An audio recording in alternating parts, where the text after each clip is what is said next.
Il-każ tal-art tal-Lavin li fiehem involut direttament id-deputat nazzjonalista Jason Azzopardi qiegħed fidejn il-Pulizija. Dan ġie żvelat mill-Gazzetta Kulħadd li infurmata li sa din il-ġimgħa stess il-Pulizija marret fl-Awtorità tal-Artijiet u ġabret il-files kollha relatati mal-lotti tal-art ta' 21,000 metru kwadru għal somma miżera minn gvern preċedenti lil benefattur tal-Partit Nazzjonalista Zaren Vassallo li xar wara l-ftehim ta' €250,000 lill-istess Partit Nazzjonalista. Il-Gazzetta żied tgħid li l-Pulizija hija maħsuba li se tevalwa l-proċess kollu tal-bejħ bħala parti mill-investigazzjoni dwar kif art bħal din inbiegħet fuq prezz ivvalutat fl-1990 meta l-kuntratt ġie ffirmat fl-2012. L-art tal-Lavin kienet ingħatat mill-Gvern Nazzjonalista lil Zaren Vassallo b'700,000 minflok 8 miljuni kif stmata dak iż-żmien.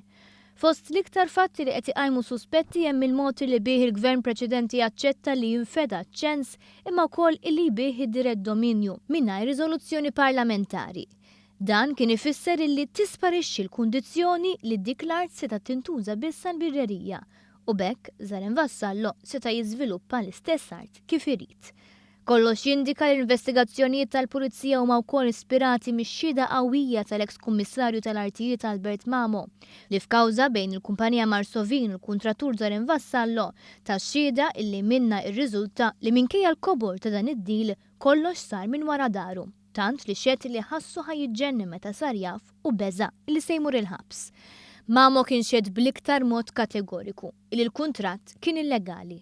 Fatt li Zaren Vassallo inkixef illi kien jafu fix-xhieda li ta' tant li b'indikazzjoni ċara intervent politiku instab kompromess biex id-deal issokta.